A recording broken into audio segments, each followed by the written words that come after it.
The sharp crack of a slap echoed through the marble-floored lobby of Sterling Trust Bank. "I've already called the police.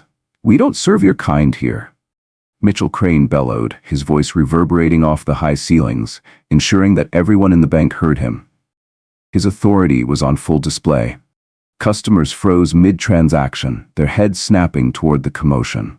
Standing perfectly still in the center of it all, Naomi Lancaster barely flinched, though a red mark was already forming on her cheek. Her dark eyes remained locked on the man who had just struck her. Mitchell Crane, the bank's customer service manager. His name tag gleamed under the fluorescent lights as two security guards rushed over, not to restrain him, but to surround Naomi. "You're under arrest, ma'am," one of them declared. Around the lobby, smartphones were raised as bystanders began recording. Another viral moment of discrimination unfolding in America. Some looked uncomfortable, others intrigued, but most remained silent, choosing not to intervene. But instead of reacting with anger or humiliation, Naomi simply straightened her posture, adjusted the plain cardigan over her blouse, and spoke in a calm, steady voice.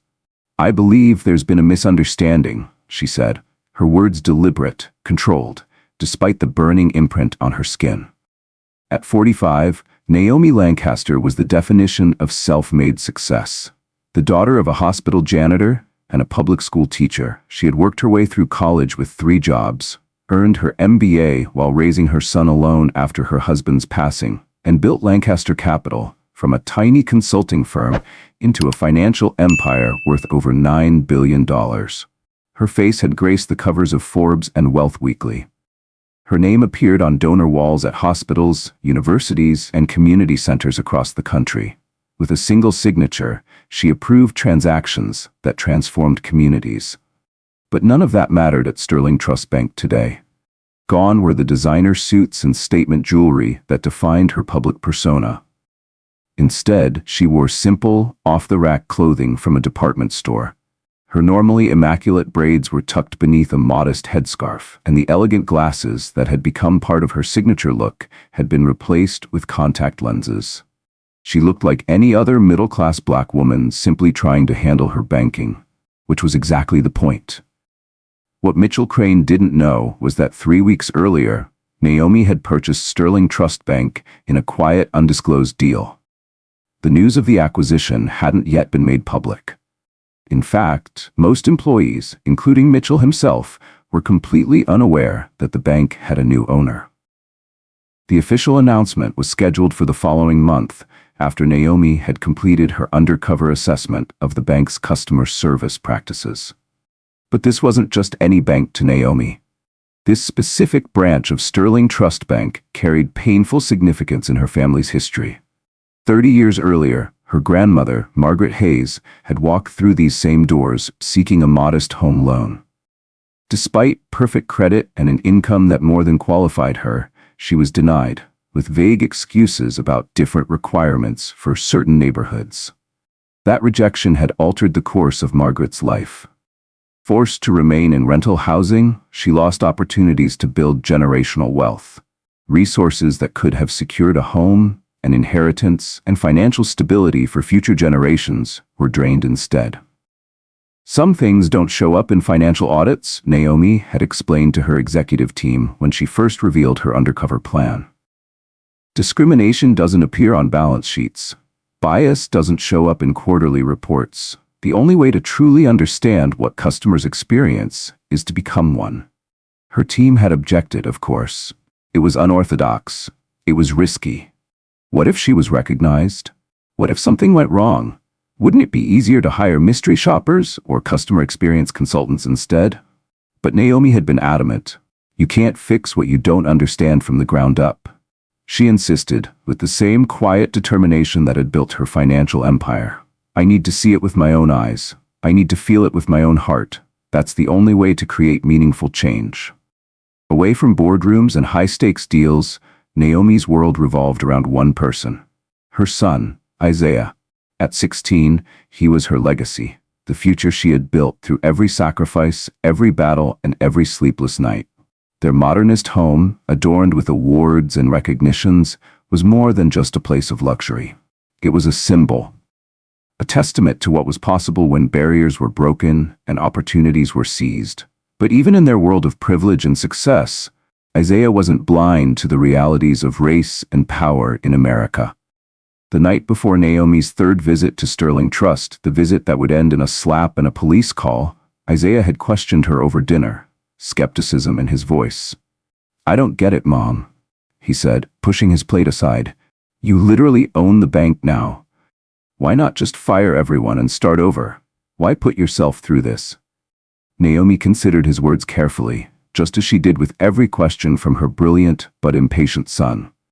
"Because firing people without understanding the problem doesn't solve anything," she replied. "Those same people will just get hired somewhere else and keep doing the same thing. The system won't change." Isaiah's eyes narrowed. "So you're just going to let them disrespect you, after everything you've built?" There it was, the anger of youth, the belief that power should be exercised immediately and decisively. Naomi shook her head. "Sometimes, the most powerful thing you can do is be underestimated," she said softly. "Your great-grandmother taught me that. She couldn't fight the system that denied her a loan from the outside, but I can change it from the inside." Isaiah didn't fully understand yet. Few people in Naomi's position ever could, but Naomi Lancaster knew exactly what she was doing. Because this wasn't just another bank acquisition. This was a reckoning. The towering skyline shimmered through the floor-to-ceiling windows of Naomi Lancaster's sleek, modern kitchen. The city lights stretched beyond the glass, a dazzling reminder of how far she had come. At the dinner table, her 16-year-old son, Isaiah, pushed his plate aside, frustration evident in his expression. "I don't get it, Mom." His voice carried the sharp edge of youth, impatient, unfiltered. "You literally own the bank now. Why not just fire everyone and start over? Why put yourself through this?" Naomi met his gaze, considering his question as carefully as she did all challenges.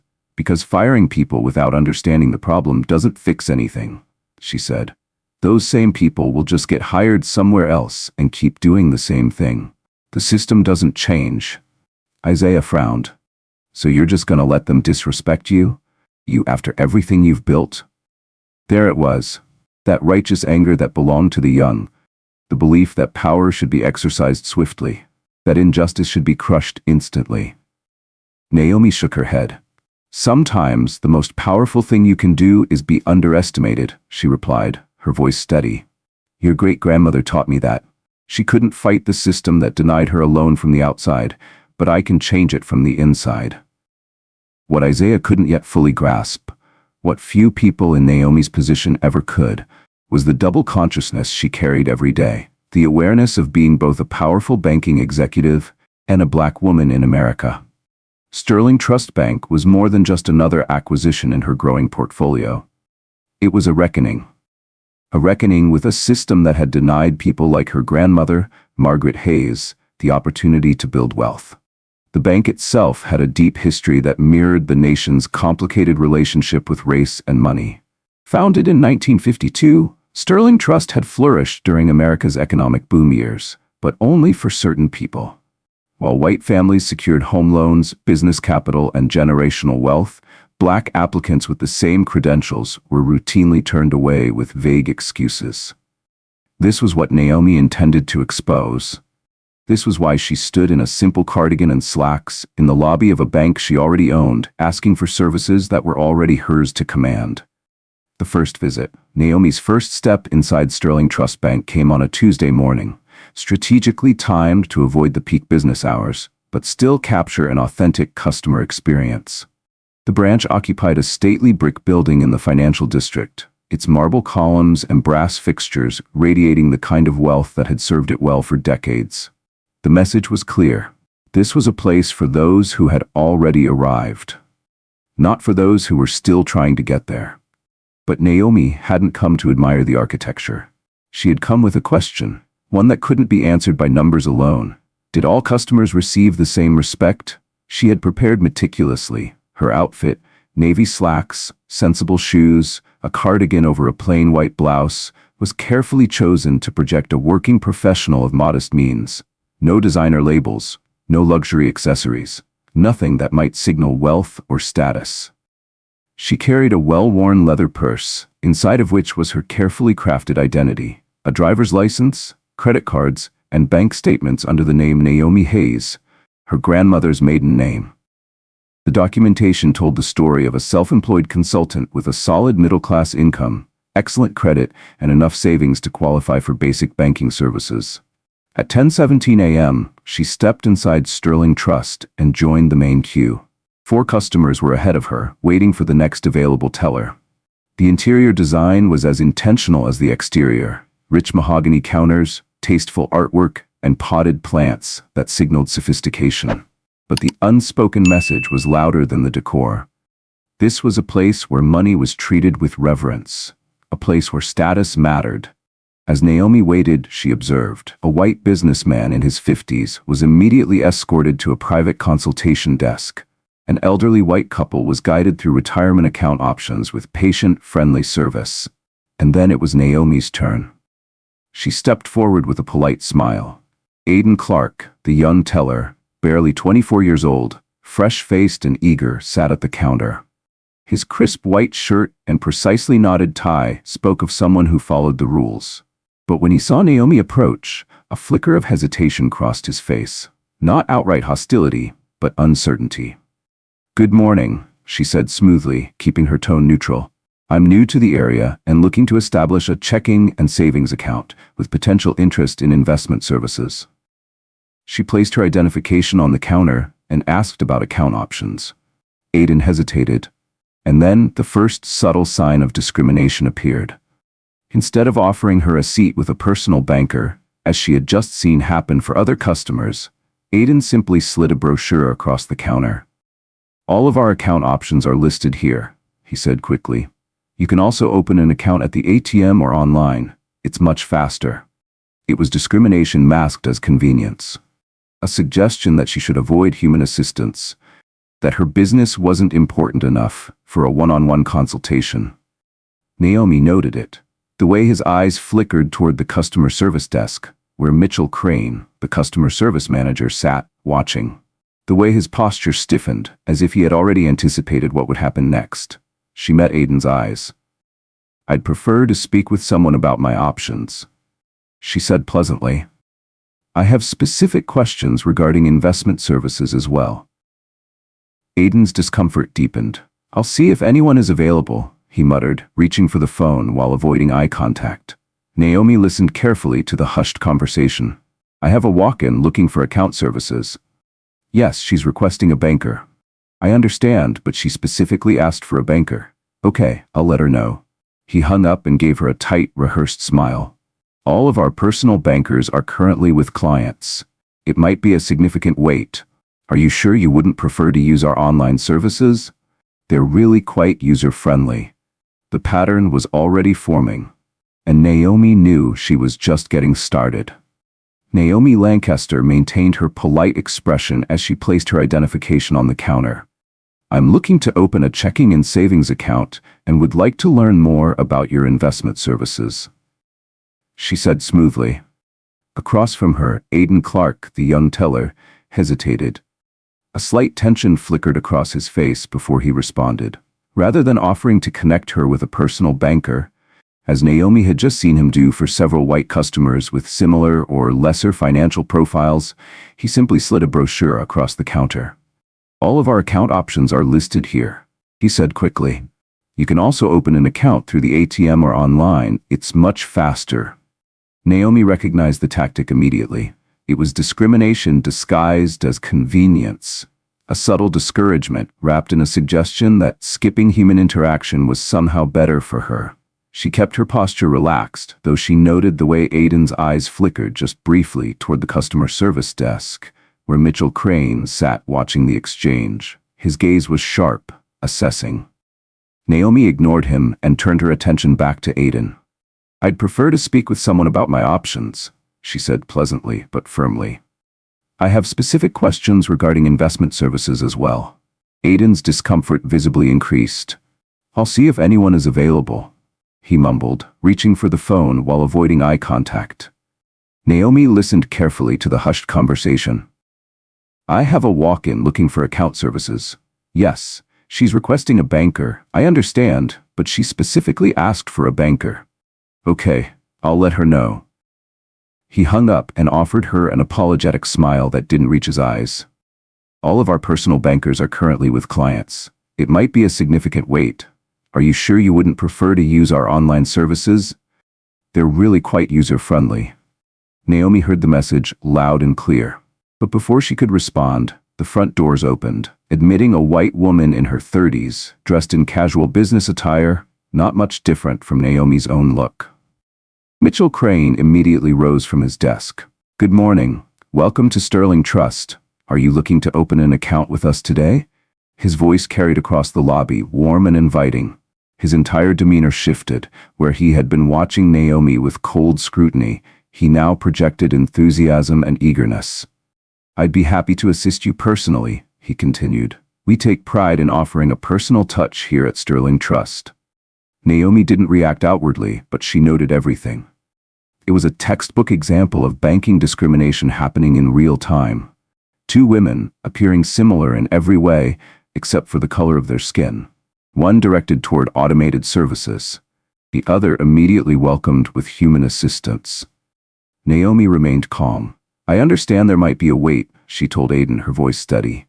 I'm happy to schedule an appointment if that would be easier. Before Aiden could respond, Mitchell Crane approached. Having personally settled the white customer with another banker, he now turned his full attention to Naomi. His assessment of her was immediate. A swift, practiced calculation of whether she was worth the bank's time. Mitchell embodied a specific kind of institutional gatekeeping. At 38 years old, he had spent 16 years climbing the ranks of Sterling Trust, advancing from teller to customer service manager through a combination of strong sales numbers and careful political maneuvering. Everything about his tailored suit, expensive watch, and carefully controlled expression signaled that he had mastered the art of maintaining power. And now, he was deciding whether Naomi was worth any of it. I understand you're interested in our services, he said, his voice smooth, professionally cordial, but with an underlying edge. For new clients, we typically recommend starting with our online portal to expedite the process. Our staff is quite busy with existing account holders. Naomi immediately recognized the tactic. It was discrimination dressed as efficiency, bias masked as standard procedure. She smiled, refusing to be dismissed. I prefer in-person banking, she said simply. I'd be happy to wait for someone to become available, or I can schedule an appointment to return. Mitchell's smile tightened.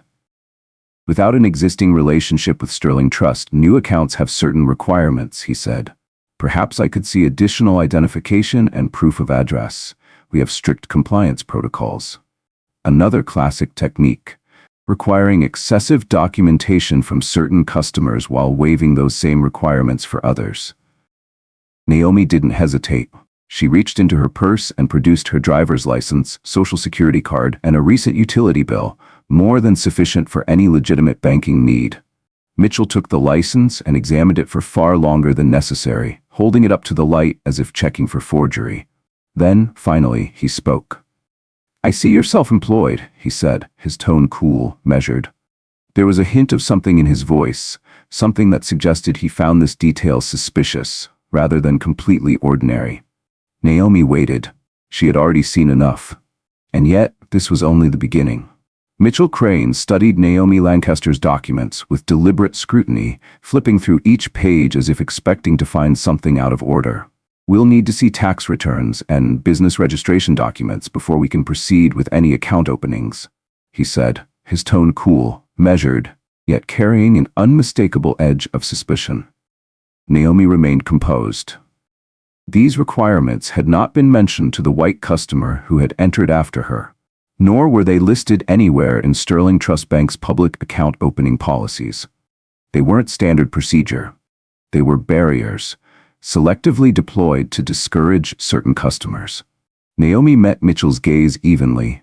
I wasn't aware those would be necessary for a simple checking account, she said, her voice questioning but controlled. Is that a new policy? Mitchell's jaw tightened slightly. It's our policy for accounts we deem potentially high risk. The phrase was carefully chosen. It wasn't an outright denial. It was a coded way of saying she didn't belong here. he continued, his tone casual but firm. If you'd prefer a more basic banking experience, there's a community credit union about 6 blocks east that might better suit your needs.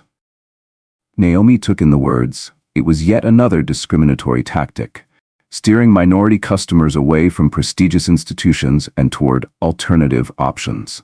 Behind Mitchell, Aiden Clark busied himself with paperwork, his reluctance to intervene evident. Naomi had seen enough for today. She simply thanked them both, gathered her documents, and left, without arguing, without escalating, because she wasn't done. She had witnessed exactly what she came to observe, and tomorrow she would return. Naomi came back prepared. She had spent the evening analyzing Sterling Trust's published account requirements, noting every official policy versus the unwritten rules she had experienced firsthand. This time, she walked through the marble-floored lobby, armed with every single piece of documentation the bank could possibly request. Her approach was meticulous, calculated. She would eliminate any excuse for denial. The lobby was busier than the previous day, with customers seated in the consultation areas and several waiting in line at the teller stations. From her position near the entrance, Naomi immediately noticed Aiden Clark at his window.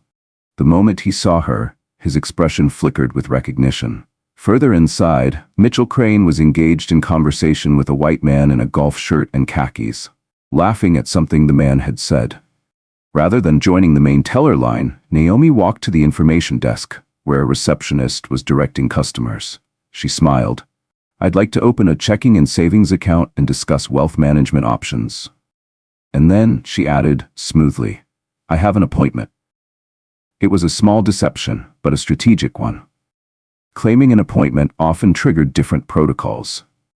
Sure enough, the receptionist immediately checked her computer, only to frown in confusion when no record appeared. This hesitation was exactly what Naomi had planned for. She leaned in slightly, voice calm but firm. That's strange. I spoke with someone yesterday who assured me I could come in this morning. I brought all the documentation requested. She unzipped her portfolio, revealing a meticulously organized set of financial records. Perhaps there was a miscommunication, she continued smoothly, but since I'm here with everything required, is there someone available to assist me? The receptionist hesitated.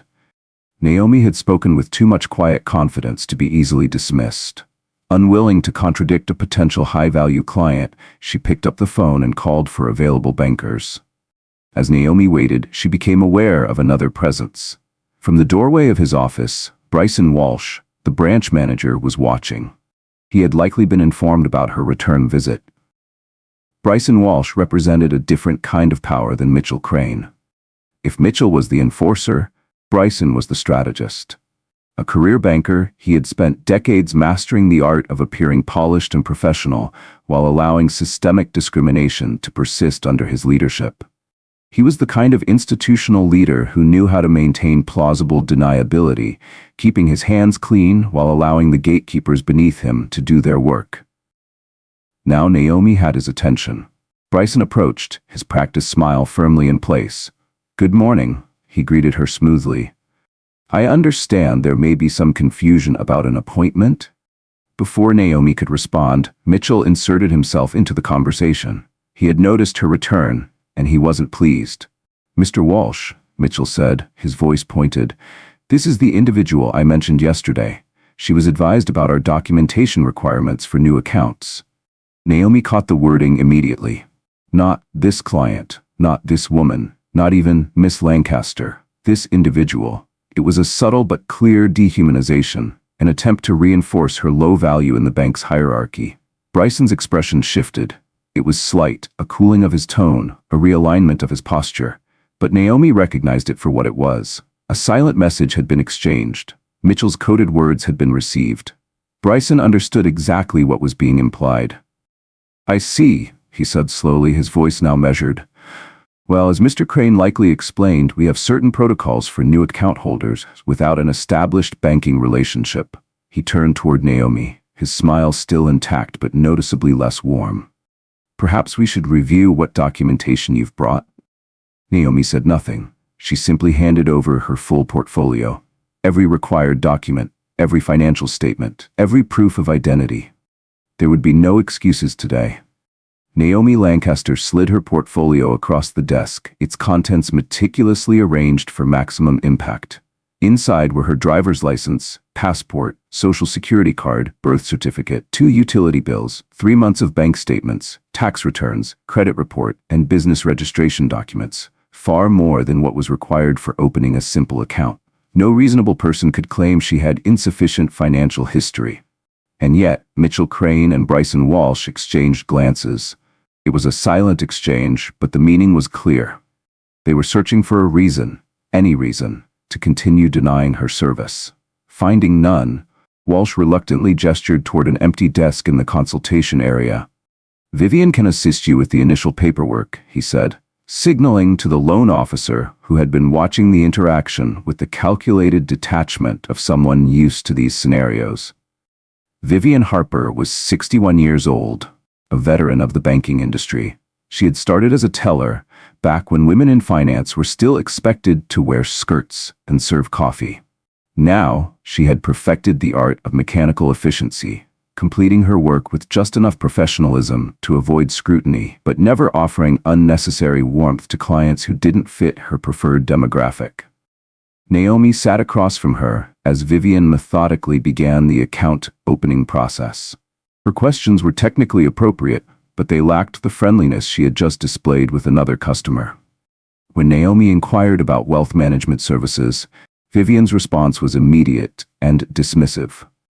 "Those services typically require minimum investments of $250,000, she said, her tone neutral.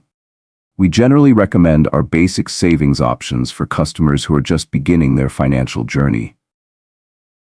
Naomi noted the assumption. Despite her excellent financial history, despite the thorough documentation she had provided, Vivian had already decided that Naomi's wealth was limited. She hadn't asked about Naomi's investment capacity. She had simply assumed. It was another form of banking discrimination, one rooted in deep-seated biases about who qualified as an investor. Naomi responded with the same calm she had maintained all morning.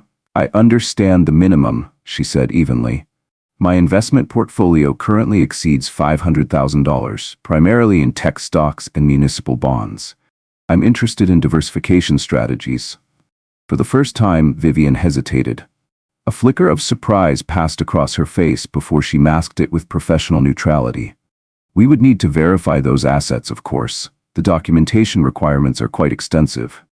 Naomi nodded. "Of course, though I did notice the couple at the next desk discussing investment options without providing any verification. Is there a different procedure for them?" Vivian's posture stiffened slightly. A glance to the side confirmed what Naomi had already seen. A white couple in their 60s, dressed in casual but clearly expensive clothing, was engaged in a friendly conversation with a banker about investments. They had been offered assistance immediately, without being asked for proof of funds, credit history, or tax documents. Vivian's momentary discomfort at being directly challenged quickly morphed into practiced deflection. "Each client situation is unique," she replied smoothly. Naomi smiled. It was a lie, and they both knew it. Vivian moved forward, now shifting focus back to Naomi's checking account. But the pattern continued. More forms of identification than were officially required. More unnecessary account restrictions suggested. More emphasis on minimum balance requirements than Naomi had ever seen in a standard application. Meanwhile, Mitchell Crane lingered nearby, his presence impossible to ignore. He circled their desk under the pretense of assisting other staff. But his true focus was clear. He was monitoring the interaction, irritation growing by the second. When Naomi politely questioned why she needed additional employment verification, despite already providing tax returns that confirmed her income, Mitchell stepped in. His presence was imposing, his posture rigid with authority.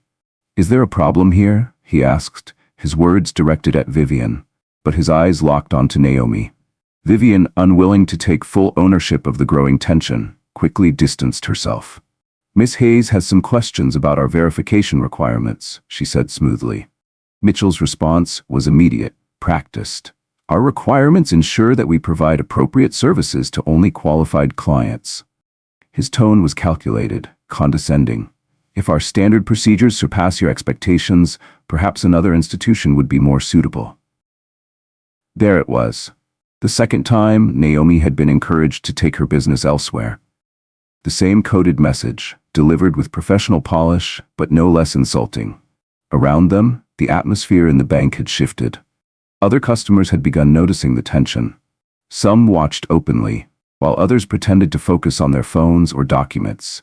But the undercurrent of awareness was undeniable. Naomi's voice remained calm but deliberate. I'm simply trying to understand which requirements are standard and which are selectively applied. The question landed like a challenge. Mitchell's face flushed slightly, his grip on control momentarily slipping. And then, a shift. A white customer approached Mitchell, interrupting the conversation with a quick question about deposit limits. Naomi watched it happen in real time. Mitchell's entire demeanor changed. His face relaxed into an easy smile, his voice slipped into warmth. Engagement mode activated. He turned away from Naomi without hesitation, without a second thought, giving the other customer his full attention. The message was clear. He was perfectly capable of providing excellent customer service. He had simply chosen not to. Naomi sat back slightly, her expression unreadable. She had everything she needed. Tomorrow would be the final test.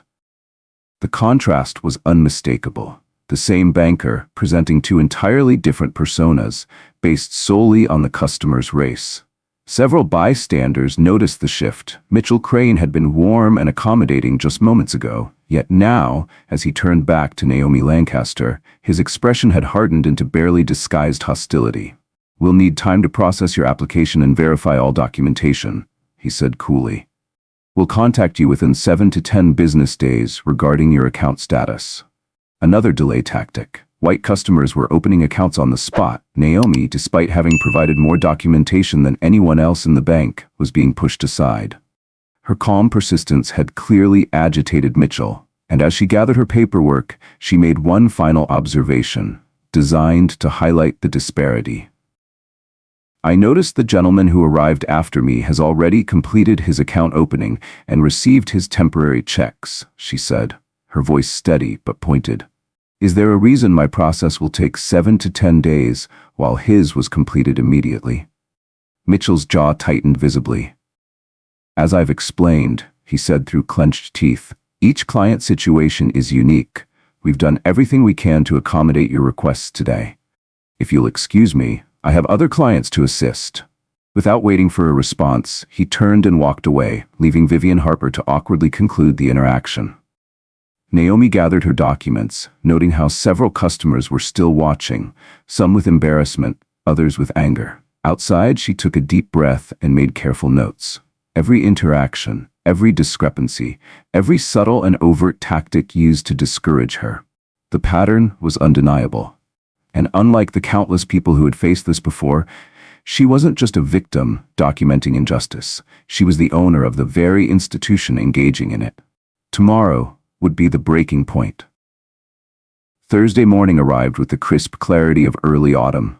The rising sun cast a golden glow against the glass windows of Sterling Trust Bank as Naomi approached for her final undercover visit.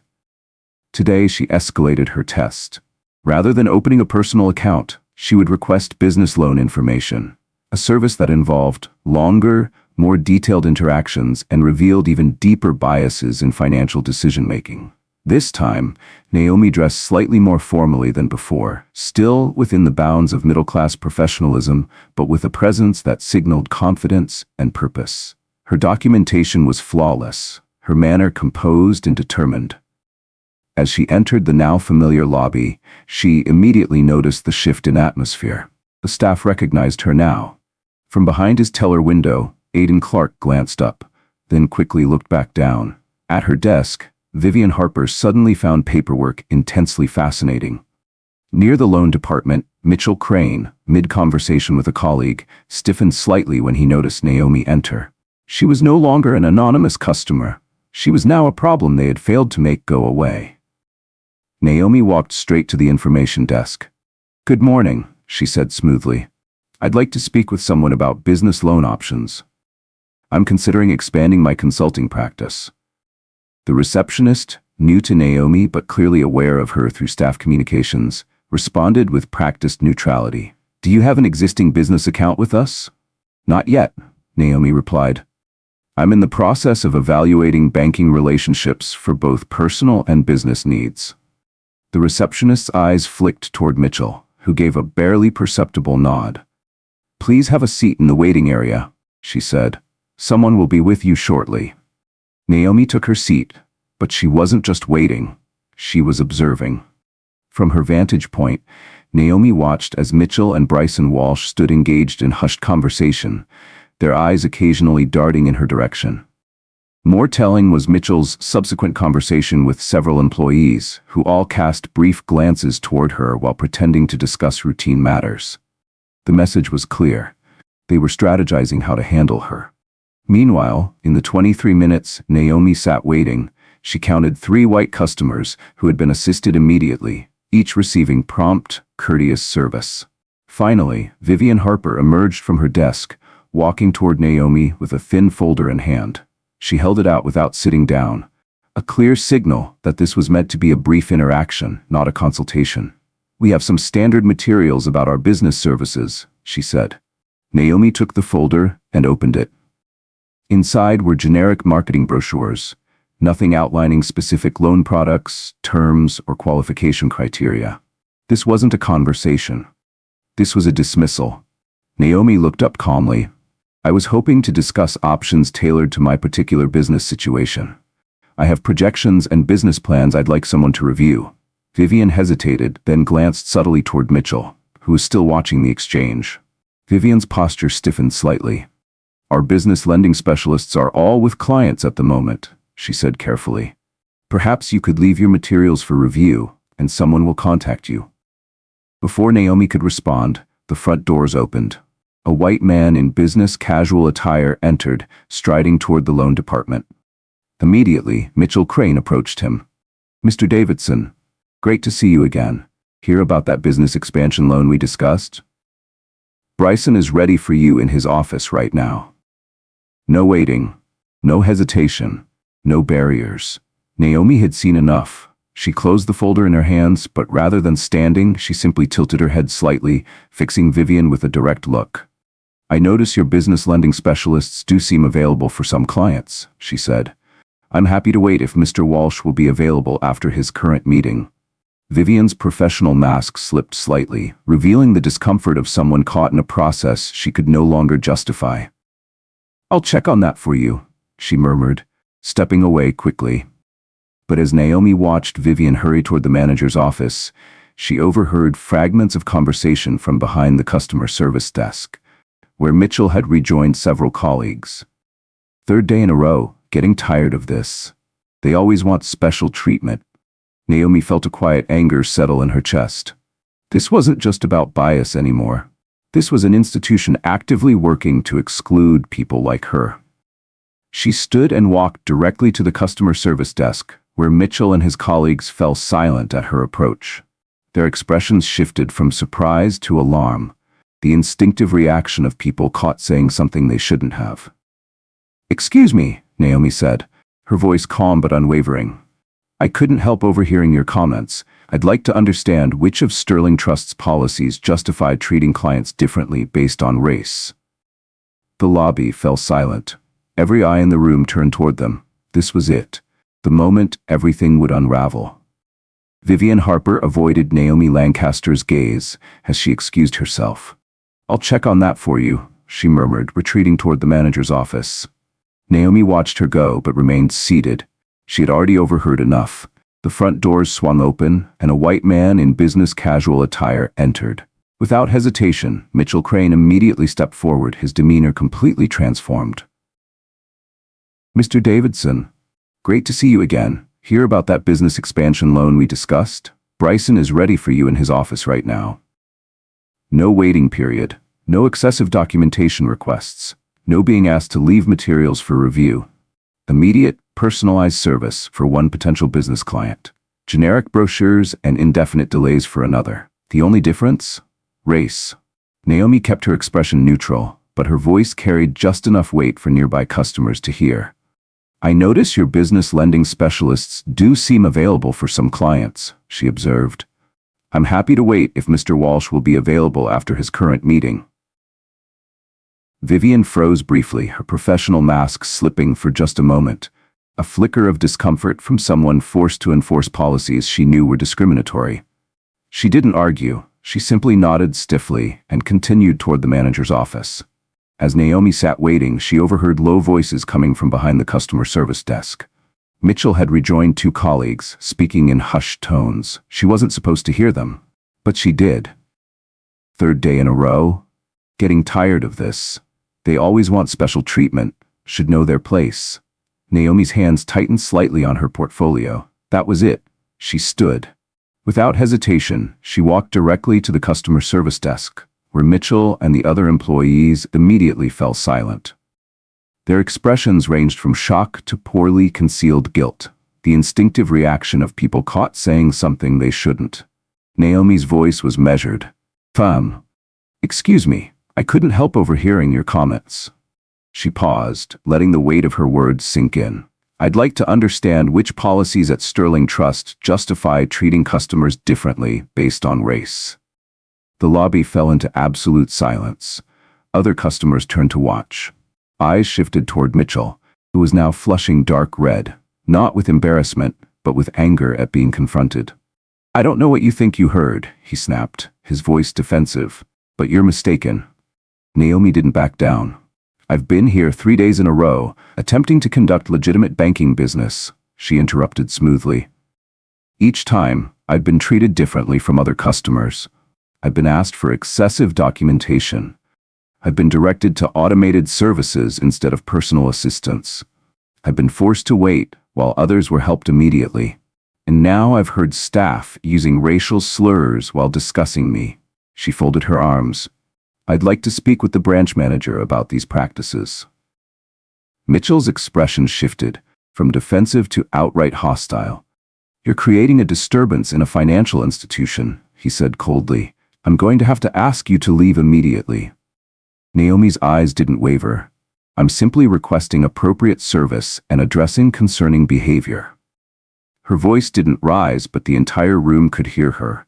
There's no disturbance beyond the one created by discriminatory treatment.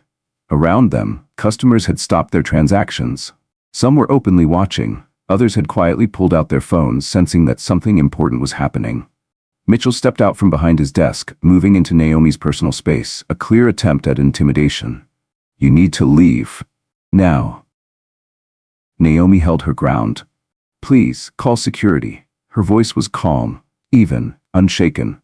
"I'd like them to witness this conversation as well. Perhaps they can explain why Sterling Trust has one standard of service for white customers and another for black customers." Mitchell's rage boiled over. He lost control. "You don't belong here," he shouted. And then, before anyone could react, he raised his hand and slapped Naomi across the face. The sound of the slap echoed through the marble-floored lobby. A collective gasp rose from the customers and staff. Phones shot up, recording. Behind the teller window, Aiden Clark's hands shook as he reached for his phone. Whether to call security or the police, even he didn't seem sure. Naomi didn't move. She stood perfectly still, one hand raised to her stinging cheek. Her eyes never left Mitchell's face. The front doors of the bank swung open, and the wailing of approaching sirens pierced the air. Through the glass, red and blue lights flashed against the bank's marble columns. 2 patrol cars pulled up to the curb outside. Inside the bank, the tension was unbearable. Staff and customers alike watched in silence, their expressions ranging from shock to concern to quiet horror. Mitchell straightened his tie, inhaling sharply. He thought he had won. He had already called the police. Now in his mind they would arrive, see Naomi as the problem, and remove her. He squared his shoulders and announced to the room, loudly, proudly, "I've already called the police. We don't serve your kind here. They're coming to arrest you and kick you out." He stood tall, believing himself to be untouchable. And then, Naomi smiled, not in submission, not in defeat, but because she already knew what was coming next. The arrival of law enforcement seemed to confirm Mitchell Crane's authority in his own mind. He straightened his tie, inhaling sharply, his expression shifting to one of satisfaction, as though justice was about to be served. "They're here," he announced unnecessarily, his voice carrying across the room. "Security. Detain this woman until officers can take her into custody.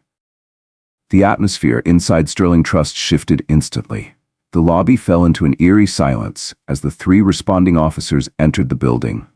The lead officer, a heavy-set white man in his 50s, stepped forward, his weathered face hardened from decades on patrol. His hand rested near his weapon, eyes scanning the room, before settling immediately on Naomi Lancaster. Behind him followed a younger white officer, mirroring his stance. A third officer, a slightly younger Asian American woman, trailed a step behind them, her expression more measured. Naomi watched closely. Even before a word was spoken, she knew what was happening. Mitchell Crane immediately stepped forward, inserting himself into the moment with the practiced confidence of a man who had always been believed. "Officer, thank you for responding so quickly," he said smoothly, extending his hand toward the lead officer. "This woman has been causing a disturbance and became physically threatening when asked to leave. We had to restrain her from attacking our staff." It was a breathtaking inversion of reality, a complete reversal of what had actually occurred and what dozens of witnesses had seen. Yet Mitchell's voice carried the certainty of someone who expected to be believed without question. The lead officer nodded once, accepting Mitchell's account without hesitation. His body language shifted subtly, confirming that he had already determined Naomi to be the threat. The mark on her cheek from Mitchell's slap was still visible, yet his hand moved slightly closer to his weapon as he addressed her. "Ma'am, I need you to put your hands where I can see them and step away from other customers," he commanded, his tone leaving no room for negotiation. Despite the growing tension, Naomi remained steady. She had been waiting for this moment. With controlled movements, she raised her hands slightly, her posture compliant, but not submissive. Her voice, when she spoke, was clear, unwavering, and loud enough for the entire room to hear. "Officers, I believe there's been a misrepresentation of what occurred here." She paused, letting her words settle in the heavy silence. "I was physically assaulted by this bank employee after questioning discriminatory practices. The entire incident is recorded on the bank's security cameras. Several customers have footage on their phones. I respectfully request that you review this evidence before proceeding further." The younger officer hesitated. The third officer, the Asian American woman, shifted slightly, as if considering Naomi's words. But the lead officer remained rigid, his posture unchanged. Naomi turned to Mitchell, her voice still level. "Sir, you claim that I became physically aggressive. Could you describe exactly what happened?" Mitchell's confidence flickered for the first time. Dozens of eyes were now on him. He stiffened slightly, but forced his voice to remain smooth. "She became aggressive when asked to leave. She made threatening movements toward me and refused to comply with lawful instructions to exit the premises." From the gathered customers, a middle-aged white woman suddenly stepped forward. Her voice rang out, cutting through the charged silence. "That's not what happened." He slapped her across the face. "We all saw it. I have it on video." The entire room shifted. Other voices began speaking up, a chorus of witness accounts that directly contradicted Mitchell's story. "I recorded it too. She never touched anyone. He attacked her first." The lead officer's certainty faltered. For the first time, he glanced toward Naomi with uncertainty. "Sir," the younger officer said cautiously, turning toward Mitchell, "multiple witnesses are contradicting your account. The bank's security footage should clarify exactly what occurred. We'll need to review that immediately." Mitchell's composure cracked. His jaw clenched as he tried to regain control of the narrative. "We can't just access security footage on demand," he argued. "There are protocols, authorizations required from corporate security." And then a shift in the room. From the manager's office, Bryson Walsh stepped forward. His presence had been notably absent until now, but as soon as the situation turned against Mitchell, he emerged with the self-preservation instincts of a seasoned executive. His smile was tight, carefully neutral. "Actually," Walsh interjected, "I can authorize immediate access for law enforcement." A pause. "It would be our pleasure to cooperate fully with your investigation." Naomi watched the moment unfold. The abrupt reversal, the calculated pivot. Walsh had seen which way the wind was blowing and was distancing himself from Mitchell as fast as possible. Mitchell stared at his boss in barely concealed betrayal. Walsh turned toward the officers, gesturing toward his office. "Officer, if you'll follow me, we can begin reviewing the footage immediately." The lead officer hesitated, glancing between Naomi and Mitchell. Contradictory accounts, multiple witnesses, security footage now on the table. For the first time, he no longer moved with absolute confidence. "Ma'am," he said to Naomi, "I still need you to step to a separate area while we sort this out." Naomi nodded once. "I understand, officer." She paused deliberately, then continued. "Before I do, I need to make one brief phone call. I believe it will help clarify the situation quickly." The request was unusual under these circumstances. The lead officer's instinct was to refuse, but something in Naomi's demeanor, the absolute confidence of someone unaccustomed to having reasonable requests denied, made him hesitate. "Make it quick," he conceded, his voice begrudging. "Keep your hands visible, and the call on speaker." Naomi reached into her bag slowly, deliberately. She dialed a number from memory. The phone rang twice, and then a crisp professional female voice answered on speakerphone, clearly audible to the entire lobby. "Miss Lancaster." There was a pause. Then, with unmistakable authority, "We're ready. Are you in position?" A ripple of confusion spread through the bank staff. Mitchell's frown deepened. Even the officers stiffened slightly, their ears catching the unusual phrasing. Naomi ended the call. With smooth, controlled movements, she slipped her phone back into her bag. Then she turned toward Mitchell and smiled, not in submission, not in fear, but because she already knew what was about to happen next. The lead officer hesitated, his instinct clearly telling him to shut down Naomi Lancaster's request. But something about her composure, about the way she carried herself, gave him pause. "Make it quick," he conceded, though his voice remained gruff, wary. "Keep your hands visible and the phone on speaker." Naomi moved with unhurried precision, slipping her hand into her purse and retrieving her phone. She dialed a number from memory. The phone rang twice, and then a crisp, professional female voice answered, loud enough for the entire silent lobby to hear. "Miss Lancaster." A ripple of confusion spread across the bank staff. They had been dealing with her under the name Naomi Hayes, her assumed identity for this investigation. But now, this new name. Mitchell Crane's brow furrowed, his certainty wavering for the first time. The first seed of doubt took root. Naomi ended the call without another word, slipping her phone back into her purse. Her movements were calm, controlled, the manner of someone who had just shifted the entire situation without raising her voice. The energy in the room had changed. The mention of legal counsel had left visible alarm on Mitchell's face. The reference to her team suggested an organization, an authority completely at odds with the image of the isolated individual he had been so comfortable dismissing. Mitchell's confidence fractured further. His voice, once dripping with arrogance, now carried a note of uncertainty. "Who exactly are you?" he demanded. Naomi met his gaze, her response measured and precise. "That will become clear very shortly, Mr. Crane." The use of his name, which he had never provided to her, was another disruptive crack in his reality. Naomi took a slow step forward. "I suggest you use these next few minutes to consider your recent actions and their potential consequences." Mitchell took an involuntary step back. The pieces of an unrecognized puzzle were finally beginning to take shape in his mind. And then, the glass doors of Sterling Trust swung open once again. The entire lobby turned to witness the arrival of what could only be described as an executive delegation. 3 impeccably dressed professionals entered with the coordinated precision of a team accustomed to crisis management. At the forefront, a striking black woman in her early 30s, clad in a tailored Armani suit, walked with commanding purpose. Behind her, a silver-haired white man carried a leather briefcase, his posture radiating the gravitas of senior legal counsel. The third figure, a young South Asian man, was already scanning a tablet, his screen displaying what appeared to be the bank's internal security systems. Their entrance alone transformed the atmosphere. This was not a frantic legal defense team arriving to handle a mess. This was authority itself stepping into the room. A presence that didn't ask for respect, it expected it. They moved with the undeniable ownership of space that came not from arrogance, but from legitimate power.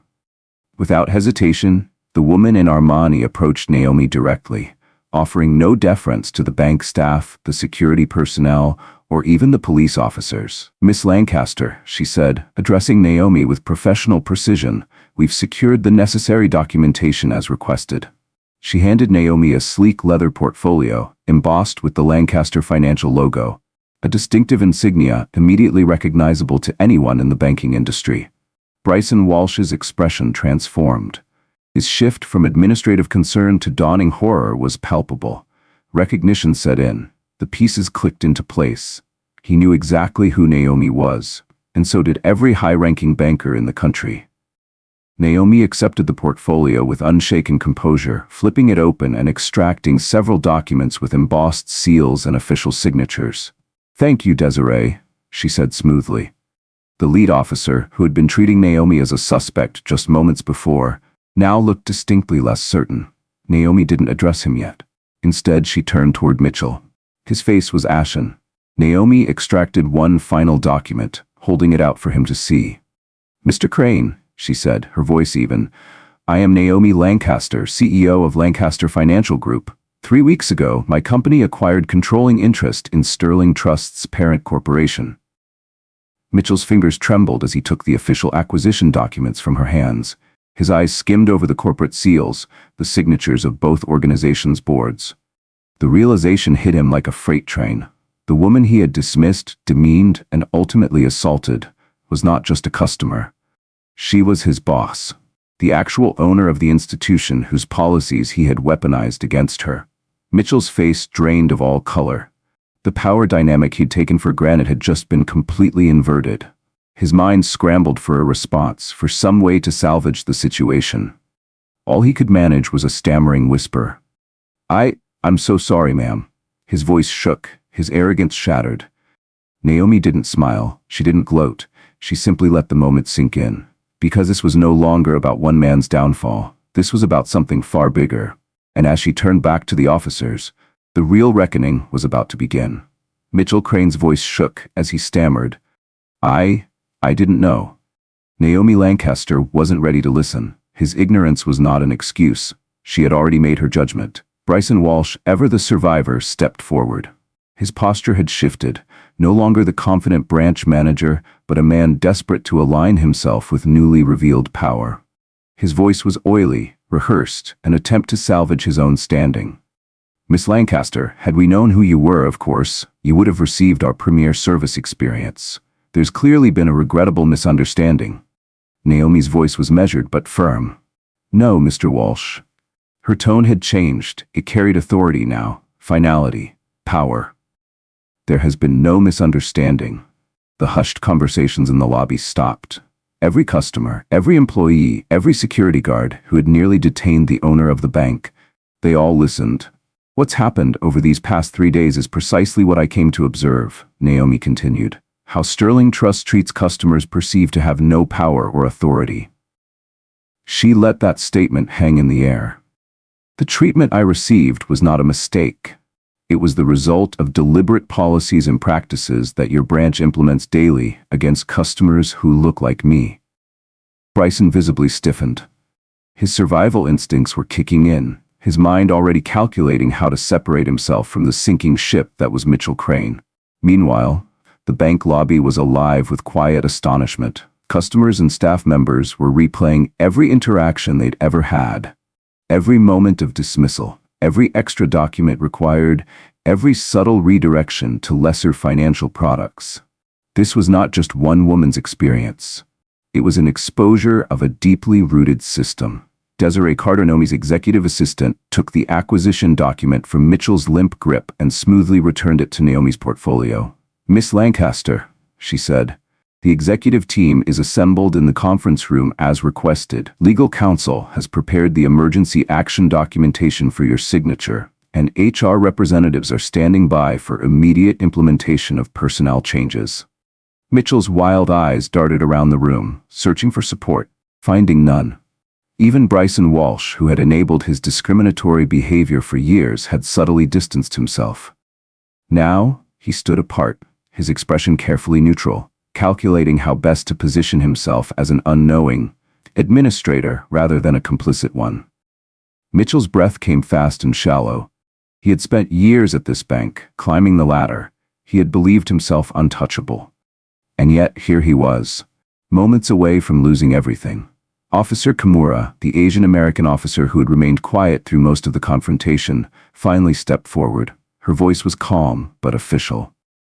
"Miss Lancaster, do you wish to press formal charges regarding the assault? We have clear evidence and multiple witnesses." The question hung in the air like a held breath. For the first time, Mitchell Crane visibly trembled. His career was already destroyed, but a criminal charge would mean a permanent stain, one that would follow him far beyond this bank. Around them, customers and staff held their breath, waiting to see what form justice would take. Naomi considered the question carefully, as she had considered every major decision in her life. Then she spoke. "No, I won't charge him." There was a collective murmur of surprise, some from customers, some from staff. Mitchell let out an audible exhale, the relief washing over him. But before he could say anything, Naomi continued, "But he can't work here anymore." The finality of those words hit harder than a prison sentence. Mitchell's body visibly sagged. Naomi met his stunned gaze. "This isn't about one man's actions in isolation. This is about transforming a culture that enabled and rewarded those actions." The message was clear. Sterling Trust wasn't just getting rid of a problem employee, it was getting rid of the system that protected him. Security stepped forward. Mitchell Crane, who had once stood at the center of this bank like he owned it, was now being escorted toward the security office for the processing of his immediate termination. The lobby remained in stunned silence. Customers and employees alike had just witnessed something extraordinary. Not just the exposure of individual discrimination, but the beginning of a reckoning. A reckoning for the institutional practices that had long been hidden behind closed doors and bureaucratic language. Naomi turned toward the remaining staff and customers, her voice carrying effortlessly through the hushed space. "Sterling Trust will be closed for the remainder of today while we implement necessary changes." A wave of whispers spread across the room. She continued, "Customers, please know that these changes are designed to ensure that everyone receives the respect and service they deserve, regardless of appearance, background, or perceived status." Naomi turned to the employees. "Staff members, a mandatory meeting will begin in 30 minutes to outline new expectations and accountability structures." And with that, she turned toward the executive offices, followed by her team and the officers who would document the formal complaints against Mitchell and potentially others identified through the security footage review.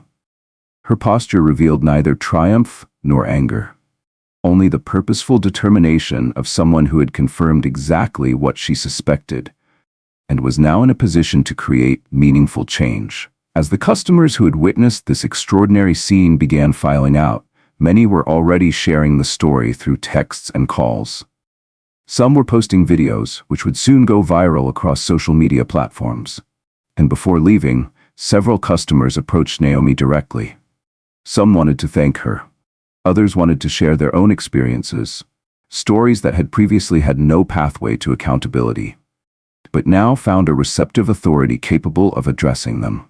The afternoon sun slanted through Sterling Trust's towering windows, casting long shadows across the marble floor. Within an hour of Naomi Lancaster's revelation, the consequences were already unfolding. Mitchell was gone. Sterling Trust was shutting down for the day. And soon, the entire financial industry would be forced to take notice. Because this wasn't just one branch. This was a systemic issue that was about to face a long overdue reckoning.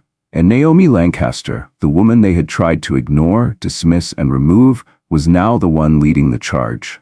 With Naomi Lancaster's identity revealed, Sterling Trust Bank was no longer just a place of business. It had become a stage, a place where long overdue justice was playing out in full public view. What had begun as an undercover investigation had become something far more profound. A visible reckoning with institutional discrimination. A reckoning that would reverberate throughout the banking industry. Mitchell Crane's exit from Sterling Trust embodied the dramatic downfall his own actions had created. The same security personnel, the ones who had nearly detained Naomi at his instruction, now flanked him. He walked toward the doors, carrying a single cardboard box of hastily gathered personal effects. His tie, once meticulously knotted, now hung loose around his neck. His once polished suit was now wrinkled with stress and defeat. Hours ago his face had been flushed with authority, but now it bore the ashen pallor of someone confronting irreversible consequences. As he was escorted toward the exit, employees and customers silently parted to create a path. No words, no shouts, no anger, just silence. A silent condemnation more damning than any spoken words. The security cameras that had captured his assault on Naomi now documented his humiliating departure. A symmetry of accountability that felt almost scripted in its perfection. At the glass doors, Mitchell paused, for one final look at the institution he had ruled through intimidation and bias. His eyes filled with regret, but it was too late. The doors closed behind him, and then, a spontaneous wave of applause erupted from the customers. It wasn't the celebration of one man's downfall. It was the recognition of a system finally being held accountable. Perhaps for the first time in their lives. Some customers approached Naomi, shaking her hand, thanking her. Others shared their own experiences, stories of discrimination, of being treated as less than, of being denied services they knew they qualified for. Each story confirmed the pattern she had already documented, a pattern that had been hidden for years. Because these moments of bias rarely made it into formal complaints or financial reports. Now, for the first time, those voices had a path to accountability, and the reckoning wasn't over yet. Mitchell Crane was only the first to go. Vivian Harper, the veteran loan officer who had systematically applied different standards to different customers, followed shortly after. She had spent 4 decades in banking, her career stretching back to a time when women in finance were expected to wear skirts and fetch coffee. But her long tenure didn't save her. Her box of belongings was noticeably smaller, as if her decades in banking had produced few personal connections to the institution she had served. Her exit was quieter, but no less final. Her rigid adherence to discriminatory practices had cost her the retirement transition she had planned for years. But this was not an attack on experience. It was a statement that experience alone did not justify systemic harm. Then came Bryson Walsh, the branch manager, the man who had enabled and protected these practices for years. Unlike Mitchell, who had left in silent disgrace, and Vivian, who had walked away in quiet resignation, Bryson fought to the very end. As security escorted him out, his voice echoed through the lobby in indignant outrage. "You can't do this. Do you know who I am? Do you know who I know?" His box of belongings clutched awkwardly against his expensive suit. He tried to invoke his connections, his tenure, his reputation. 26 years. I've given this institution 26 years.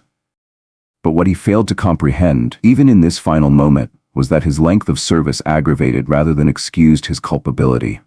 26 years of enforcing discriminatory practices, training generations of bankers to continue systemic bias, presenting a respectable face to conceal institutional racism. These were not achievements. They were a damning record of harm, and they had finally caught up to him. As the glass doors shut behind him, Naomi turned to address the remaining staff. Her voice carried quiet authority, not triumphant, not vengeful, but clear. What you've witnessed today isn't about individual punishment, it's about systemic change. The remaining employees stood frozen, absorbing the reality of what had just happened. Some looked relieved, as if they had been waiting for this moment. Others looked nervous, uncertain if they could adapt to the new standard. Naomi continued. Each person asked to leave today was provided with clear documentation of specific violations, of policy, of ethics, and in some cases, of law. She let that sink in before adding, "Similar reviews are already underway at all Sterling Trust branches." The weight of those words landed hard, because this wasn't just about one branch, one bank, or a few bad employees. This was about an industry that had been allowed to operate unchecked for too long, and the reckoning was far from over. Naomi Lancaster's voice carried through the silent space, a voice of certainty and transformation.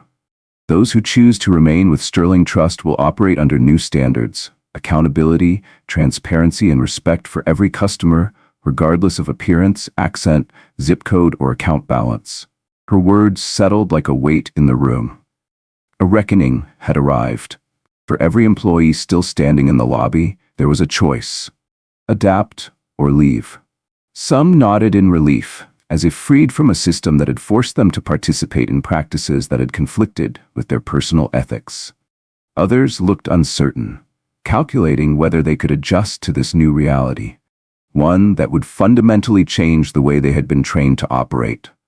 A few glanced toward the doors, through which their former leaders had just been escorted, their expressions suggesting that they, too, might soon follow the same path.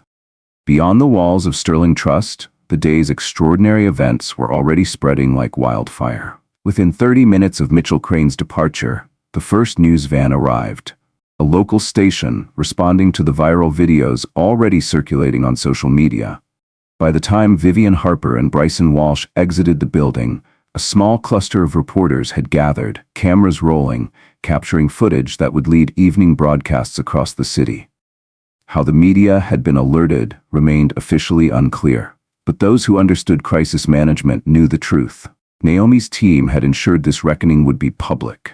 There would be no quiet settlements, no carefully worded internal memos, no attempts to sweep this under the rug. Transparency was a core value of this transformation. Visibility was the key to accountability. And this wasn't just about one branch, it was about the entire banking industry. By evening, Sterling Trust's temporary leadership was in place. Preliminary findings had been documented for regulatory review. A communication strategy had been developed for account holders concerned about continuity of service. What could have been chaos under lesser leadership had instead become a case study in crisis management and institutional transformation. Decisive action, guided by clear ethical principles, supported by comprehensive evidence. As twilight fell, the last of Naomi's team prepared to depart. Naomi stood alone in the lobby, looking at the space where her extraordinary undercover journey had reached its culmination. Physically, the bank looked unchanged. The same marble floors, wood-paneled walls, and imposing counters designed to project stability and tradition. And yet, everything about what this space represented had been fundamentally altered in a single day. She turned her gaze toward the exit. The same doors where, 30 years earlier, her grandmother, Margaret Hayes, had been turned away. Denied the loan that might have changed their family's financial trajectory. Naomi felt the weight of both history and the future pressing against her. The discrimination her grandmother faced hadn't disappeared. It had simply evolved, hiding behind corporate policies and practices that maintained inequality while providing plausible deniability to those enforcing them. Exposing these practices at one branch of one bank wouldn't eliminate systemic bias in financial services. But visibility, accountability, and consequences would send ripples throughout an industry that had long operated with impunity. More importantly, it would establish a model for transformation, one that other institutions could either embrace voluntarily or have imposed through regulatory action when their own discriminatory practices inevitably came to light. With that understanding, Naomi turned toward the exit. She paused only once to straighten a painting that had been jostled during the day's events. A small act of ownership, a symbol of the larger stewardship she had now assumed, over an institution in desperate need of reform. 6 months later, Naomi Lancaster once again stood in the lobby of Sterling Trust. But the space she observed was no longer the same bank. It had been rebuilt from the inside out, not just in personnel, but in fundamental purpose and operation. The physical changes were immediately apparent to anyone who had seen Sterling Trust before her acquisition. Gone were the imposing barriers that had separated bankers from customers, replaced by open consultation areas designed for collaboration, not intimidation. Digital displays no longer advertised only investment products for the wealthy. They now showcased the institution's community investment initiatives. But the most striking transformation? The people. The diversity of both customers and staff, a natural result of removing barriers that had previously, by design rather than coincidence, created homogeneity in both groups. Sterling Trust's transformation had begun with immediate changes, but it had evolved through sustained commitment to structural reform, and it had only just begun.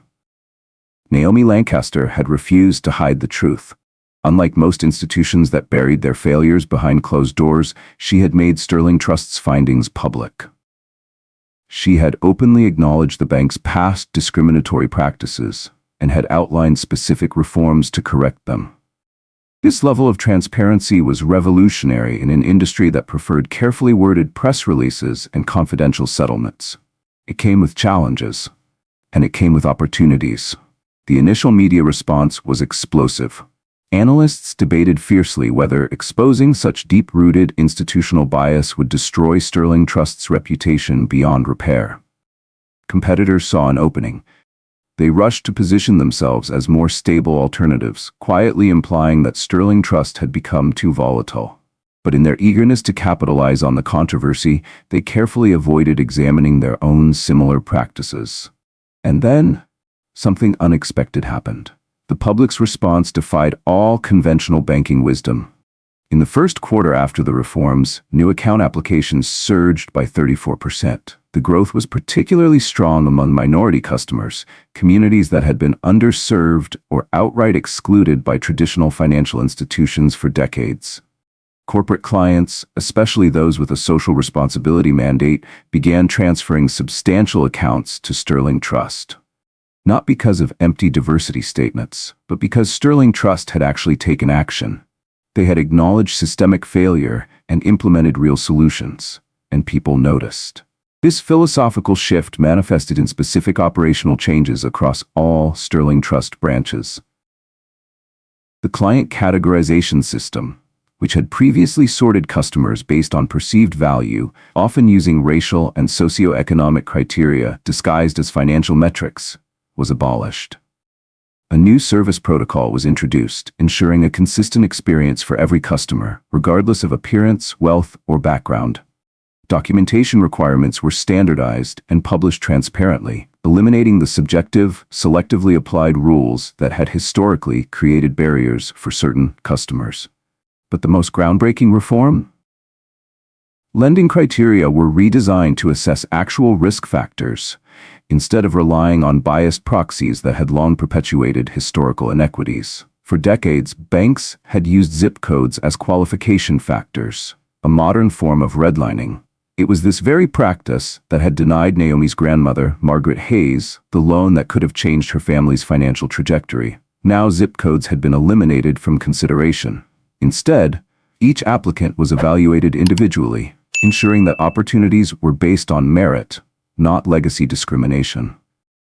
Naomi didn't stop at fixing policies. She rebuilt the bank's relationship with the communities it had once neglected.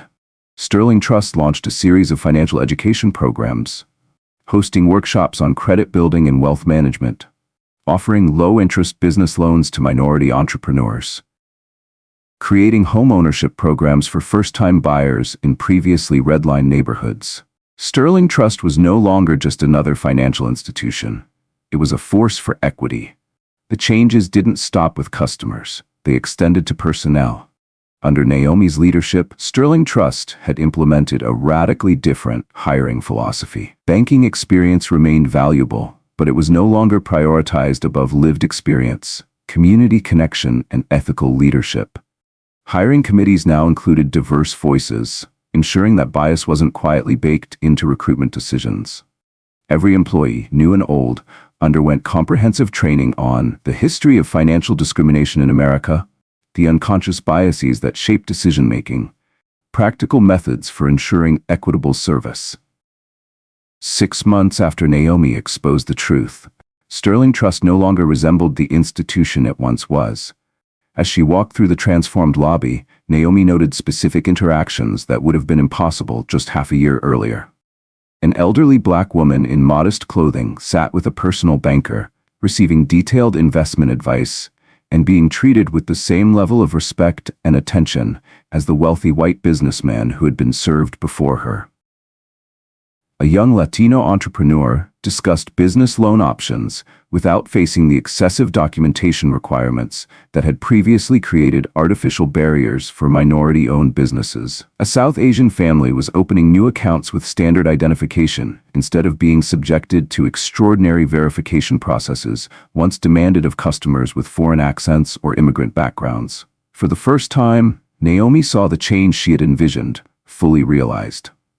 She smiled to herself, because this wasn't just a policy change, this was a cultural transformation. Naomi Lancaster had set out to expose a broken system. What she had created instead was the blueprint for a better one. Sterling Trust had proven that change was possible, and the banking industry was now watching closely. Would other institutions embrace these reforms voluntarily, or would they wait until their own discriminatory practices were dragged into the light? Either way, the era of unchecked discrimination in financial services was coming to an end. And Naomi had made sure of that.